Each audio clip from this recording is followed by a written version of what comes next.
Well, rising prices are forcing some Canadians to pull back, not just on their spending, but also on their social life. That's according to a new survey by debt insolvency firm MNP. For more on the report, let's bring in Grant Bazian, president of MNP. Thanks so much for joining us this afternoon, Grant.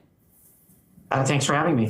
So how are you hearing, or what are you hearing from Canadians in terms of how they're changing their behaviors these days? Well, I think first off, they're being smart because they're realizing they don't have sufficient money to live like they've been living in the past. And as a result, they're spending a lot more time at home.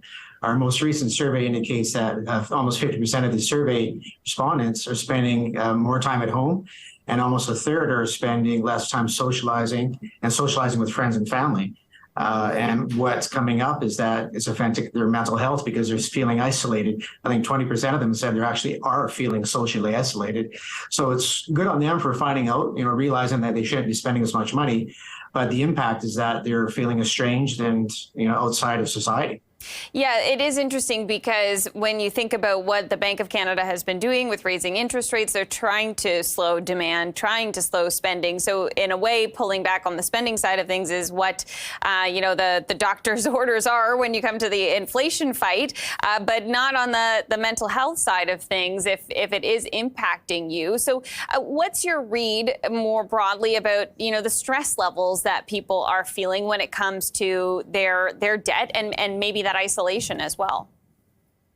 Well, I definitely think they're feeling more stress. During the COVID times, they were isolated for other reasons. COVID ended and they wanted to do things. They wanted to travel, go to concerts, see friends, do things that cost money to see friends.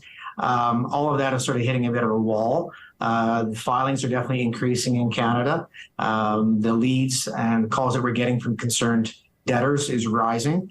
But as a result, they're not spending the money they used to, and they're feeling isolated. It's unfortunate that they're feeling that way.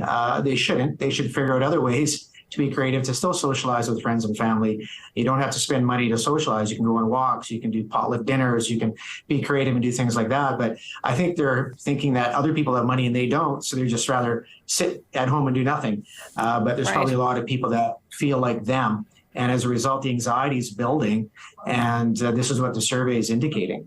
Yeah, I mean, that's a really good point. There's a lot of people feeling those similar or same pressures when it comes to their finances right now. It did make me wonder, though, if maybe some of our behaviors have changed because of the pandemic.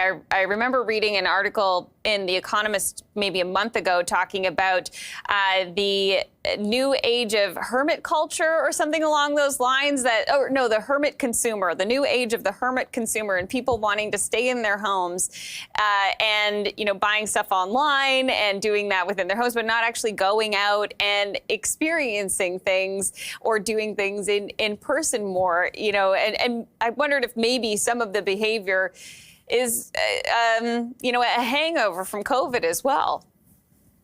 I think you're probably right. It's not just, not going out and buying things, but also working from home.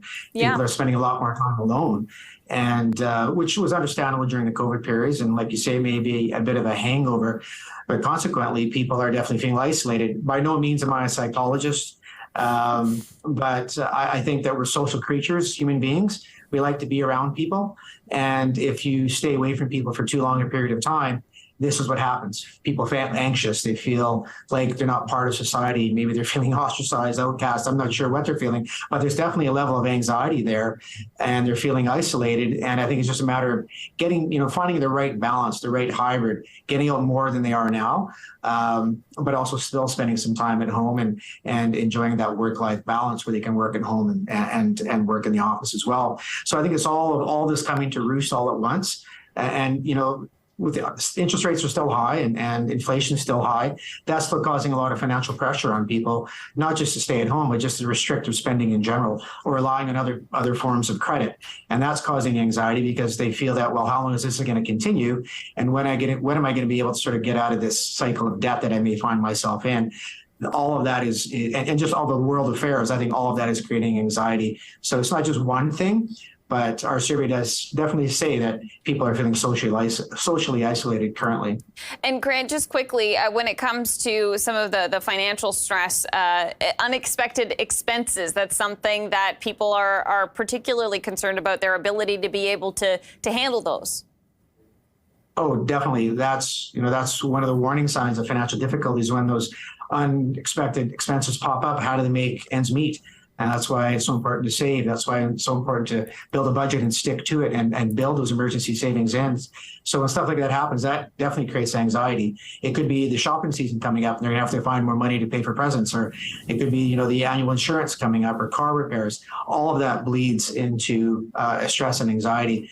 And if you have a good, sound financial plan and strategy, those things don't typically weigh as much as on an individual. So that feeds into it as well. And the holiday season's coming up, and what do people want to do? They want to socialize and interact and spend. And if they're feeling constrained right now, that'll probably go into the next month and cause more anxiety for people.